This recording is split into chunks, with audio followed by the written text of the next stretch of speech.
안면 거상 수술 무작정 하지 마세요. 아무렇게 하면 큰일 납니다. 안녕하세요. 성형외과 전문의 심재선 원장입니다. 얼굴에 지방이 빠지면서 얼굴이 밋밋해지기도 하고 피부가 처지면서 갸름했던 얼굴이 사각형 얼굴이 되기도 하죠. 이러한 노화 현상을 다양한 방법을 동원해서 외모를 유지해 보지만 사실 어느 시점 도달하게 되면 단순한 실리프팅이나 보톡스 시술을 가지고는 얼굴 처짐의 개선에 특별한 만족이 없는 경우가 많습니다. 그래서 사람들이 안면 거상 시술을 받게 되죠. 하지만 안면 거상 수술 아무 때나 하면 안 되고 꼭 피해야 되는 경우가 있습니다.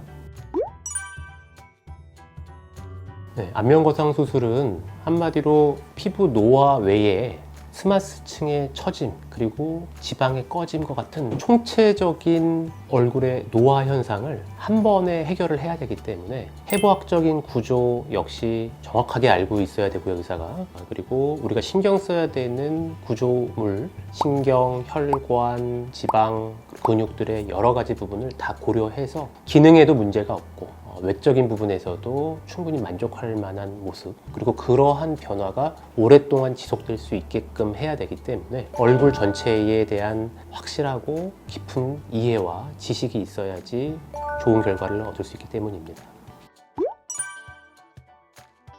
이거는 크게 두 가지로 생각해 볼 수 있겠습니다. 첫 번째는 안면 거상 수술 이전에 지나친 윤곽 수술을 통해서 얼굴의 구조가 많이 바뀌게 되면은 그에 뒤따라서 안면 거상 수술을 할 수밖에 없거든요, 젊은 분들도. 그래서 이러한 경우를 좀 적절하게 필요한 경우에 해야지 안전하고 그리고 또 불필요한 수술을 안 받게 되십니다. 두 번째는 그런 경우는 아닌데 안면 거상 수술을 할 때 절대 하지 말아야 되는 경우 또는 매우 좀 심각하게 고려해야 하는 경우가 있어요. 우리가 안면 거상 수술을 너무 지나치게 젊은 나이에 받게 되면은 사실 이때는 안면 거상 수술이나 미니 거상 수술이나 미니 리프팅이나 또는 간단한 실리프팅과 아무 차이가 없는 시기가 있죠. 10대, 20대가 그렇습니다. 그때 무리한 어떤 과도한 신체 이미지의 개선을 요하는 때이기 때문에 그때 지나친 수술을 하게 되면은 원래 나중에 해야 되는 결과물을 미리 당겨서 대출받는 것과 똑같죠. 대출을 미리 받으면 갚아야 되는 것들이 많아지는 것처럼 비용과 시간의 회복이라는 아주 문제점이 생기게 되겠습니다.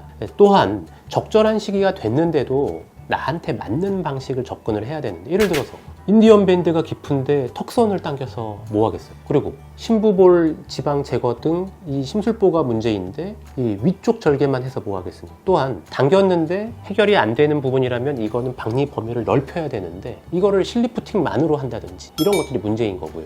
그리고 또 안타까운 경우를 저는 좀 많이 진료 때 보게 되는데, 뭐 유명한 병원 같은 경우에서도 결국은 리프팅을 했다고는 하지만 상처가 아주 넓어져서 오시는 경우가 꽤 많습니다. 이런 경우는 실질적으로는 스마스층을 잘 당기고 유지인대를 적절하게 분리해서 당긴 게 아니라 빠른 회복을 명분으로 피부만 잘라내고 봉합을 해서 그렇게 된 경우가 너무 많으세요. 이런 경우는 다시 수술을 해서 스마스층부터 올려주지 않으면 이런 분들은 트리암 주사, 스테로이드 주사 계속 맞으면 사셔야 돼요. 이게 무슨 좋아지려고 왔다가 병원에 이렇게 자주 오시고 싶은 분 없잖아요. 따라서 내 상황에 맞는 적절한 치료법을 경험 많은 성형외과 전문의와 상의를 하셔야지 무조건 뭐 수술 케이스가 많다, 시설이 좋다, 뭐 이런 이유만으로 단순하게 고르시면 안 되고 내 몸과 이 상태를 정확하게 감별해 줄 수 있는 선생님들과 안전하고 적절한 방법을 찾으시길 바랍니다. 그러면은 수술 전후에 사진을 좀 보면서 이 상처의 변화에 대해서 말씀드리도록 하겠습니다.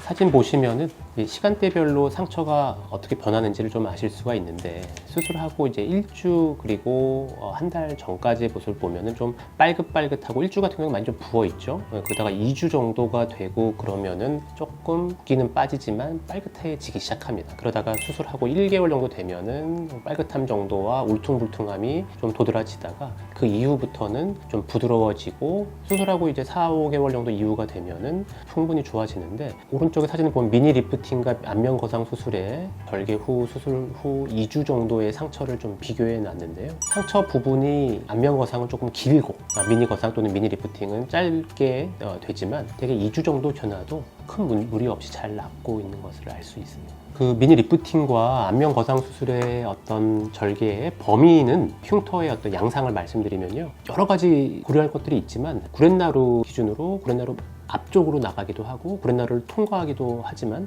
일반적으로는 기역자 형태대로 구렛나루를 통과해서 귀 앞쪽으로를 지나가서 이개의 뒤쪽까지의 절개 범위까지를 보통 이제 미니 리프팅이라고 하고요. 이제 박리 범위는 구렛나루 정도, 즉 옆에 광대 활의 한 반 정도 어떤 거리에서 귀의 길이, 귓볼의 위치 정도까지를 박리 범위라고 보시면 되겠고요.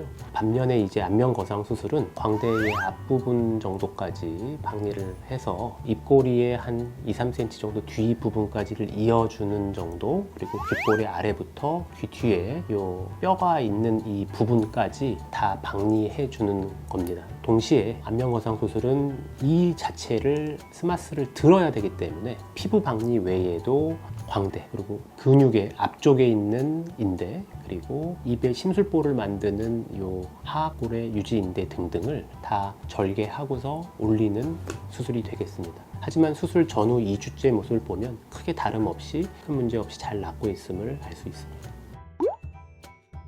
네, 오늘은 무조건 안면 거상 수술을 한다고 좋은 것은 아니라는 이유를 다양한 케이스를 통해서 말씀을 드렸고, 또한 안면 거상 수술 또는 미니 리프팅 수술 후에 수술 박리 범위, 흉터의 양상을 시간대별로 분석해 봤습니다.